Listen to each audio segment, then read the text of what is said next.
नमस्कार। आज हम जानेंगे सप्रसंग व्याख्या के बारे में। काव्यांश की सप्रसंग व्याख्या कैसे करते हैं। परीक्षा में ये प्रश्न 8 अंक के लिए आता है और बहुत से विद्यार्थी इस बारे में नहीं जानते हैं। तो आज मैं आपको बताऊंगी सप्रसंग व्याख्या में क्या क्या लिखना होता है। यहाँ हम देखेंगे काव्यांश की सप्रसंग व्याख्या कैसे करते हैं। गद्यांश की भी सप्रसंग व्याख्या होती है, लेकिन आज हम सिर्फ काव्यांश की सप्रसंग व्याख्या के बारे में जानेंगे। सवाल आपका इस तरह से आता है, निम्नलिखित काव्यांश की सप्रसंग व्याख्या करें, और काव्यांश का अंश दिया हुआ रहता है। सबसे पहले हम सप्रसंग व्याख्या का प्रारूप देखते हैं, फॉर्मेट, कि किस तरीके से सप्रसंग व्याख्या लिखा जाता है। एक फॉर्मेट में आता है सबसे पहले संदर्भ, प्रसंग, व्याख्या और विशेष, जिसको हम काव्य सौंदर्य बोलते हैं। ये एक फॉर्मेट हो गया। और दूसरा फॉर्मेट है आपका प्रसंग, व्याख्या और विशेष। बहुत अंतर नहीं है इसमें।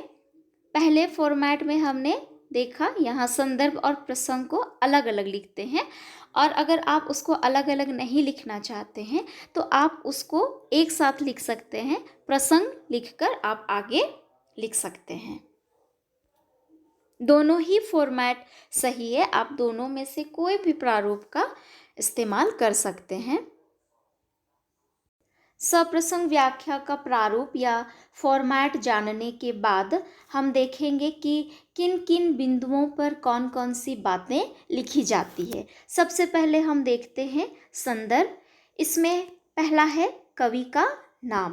प्रश्न में जो काव्यांश दिया जाता है या कविता की जो पंक्तियां दी जाती है, उन पंक्तियों को किस कवि ने लिखा है, कवि का नाम लिखना है।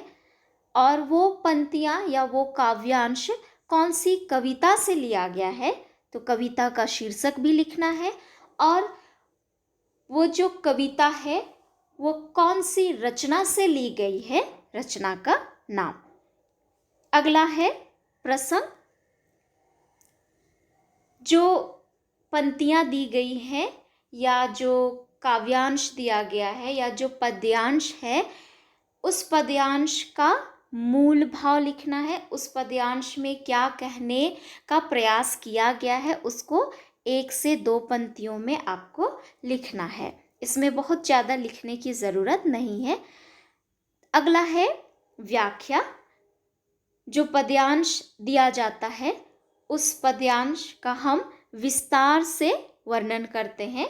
प्रत्येक पंक्ति का भावार्थ हम बताते हैं। और अंतिम है विशेष, जिसको हम काव्य सौंदर्य भी बोलते हैं। इसका 2 भाग है, पहला है भाव सौंदर्य और दूसरा है शिल्प सौंदर्य। भाव सौंदर्य में उस पद्यांश, दिए गए पद्यांश का मूल भाव लिखना होता है, और शिल्प सौंदर्य में भाषा कौन सी है, कौन कौन से अलंकारों का प्रयोग किया गया है, छंद कौन सा है, रस कौन सा है, शैली कैसी है, अगर मुहावरा है तो कौन कौन सा मुहावरा का प्रयोग किया गया है, और बिंब कौन सा है। ये सारी बातें शिल्प सौंदर्य में लिखी जाती है। एक चीज़ याद रखना है कि अगर आप इन चारों में से अगर आप किसी भी बिंदु को छोड़ देते हैं, अगर आप नहीं लिखते हैं, तो आपको पूर्ण अंक, पूरा नंबर आपको नहीं मिलेगा। प्रत्येक बिंदु को लिखना जरूरी है। अब हम देखेंगे सप्रसंग व्याख्या कैसे लिखते हैं। प्रश्न है, निम्नलिखित काव्यांश की सप्रसंग व्याख्या करें, और नीचे यहाँ काव्यांश दिया गया है। ये काव्यांश 12मासा पाठ से लिया गया है और कवि हैं जायसी। तो सबसे पहले आपको लिखना है, जब भी सप्रसंग व्याख्या करें प्रश्न आता है, तो सबसे पहले आपको काव्यांश का शुरू का 2 से 3 शब्द और अंत का 2 से 3 शब्द लिखना है। ये लिखना बहुत ज़रूरी है, क्योंकि इससे परीक्षक को पता चलेगा कि आपने कौन सा काव्यांश की सप्रसंग व्याख्या की है। तो इस तरह से आप लिखेंगे। उसके बाद है लिखेंगे संदर्भ।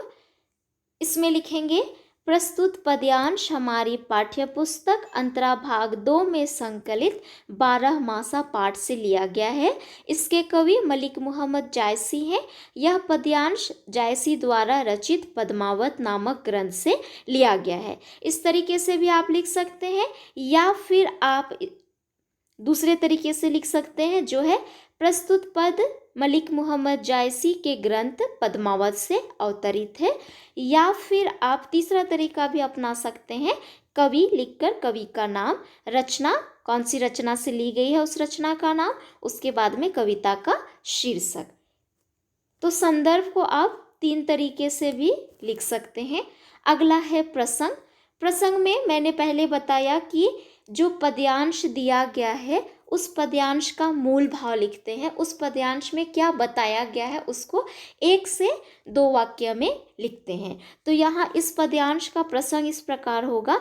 इन पंक्तियों में अगहन के महीने में विरहिणी नायिका की दशा का वर्णन किया गया है।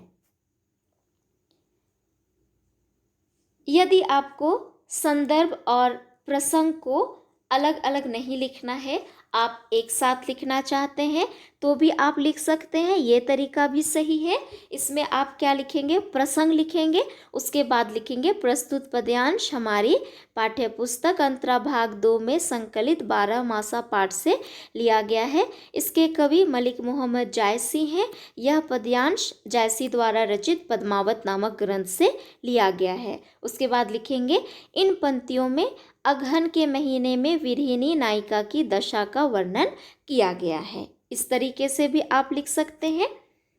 एक चीज़ आपको ध्यान रखना है कि जब भी आप कविता का शीर्षक लिखते हैं या कविता का नाम लिखते हैं या रचना का नाम लिखते हैं, उसको आप हमेशा याद रखेंगे, उसे आप इन्वर्टेड कोमा में लिखेंगे ताकि उससे स्पष्ट दिखे, आकर्षक लगे। प्रसंग के बाद आता है व्याख्या। प्रश्न में जो काव्यांश दिया जाता है उस काव्यांश का हम यहाँ विस्तार से वर्णन करते हैं। प्रत्येक पंक्ति का अर्थ, प्रत्येक पंक्ति का भाव बताना होता है व्याख्या में। उसके बाद अगला है विशेष। मैंने बताया था विशेष का 2 भाग है, एक है भाव सौंदर्य और एक है शिल्प सौंदर्य। भाव सौंदर्य में कविता के मूल भाव को 1 या 2 पंक्तियों में लिखते हैं। तो यहाँ पहली और दूसरी पंक्तियाँ भाव सौंदर्य है, कविता का मूल भाव इसमें बताया गया है, और तीसरा से लेकर 8वां यहाँ तक है शिल्प सौंदर्य। इसमें भाषा बताया गया है, छंद है, रस है और कौन कौन से अलंकारों का प्रयोग किया गया है उसे बताया गया है। हमने अभी अलग अलग खंड में देखा कैसे लिखा जाता है। जब कॉपी पर लिखेंगे तो यह इस तरह से दिखेगा। एक बात ध्यान रखना है, परीक्षा में हमेशा प्रश्न का नंबर लिखना है, उसके बाद काव्यांश का शुरू का कुछ शब्द और अंत का कुछ शब्द लिखना है, फिर संदर्भ लिखना है, प्रसंग लिखना है, व्याख्या लिखना है और विशेष लिखना है। ये हो गया एक फॉर्मेट। दूसरे तरीके से यदि लिखते हैं तो यह इस तरह से होगा। परीक्षा में आपको ये लिखना जरूरी है ताकि परीक्षक को आसानी हो। उम्मीद है आपको सप्रसंग व्याख्या कैसे लिखा जाता है यह समझ में आ गया होगा। अगर मैंने जो बताया उसे आप फॉलो करेंगे तो आपको सप्रसंग व्याख्या में अच्छे अंक मिलेंगे। धन्यवाद।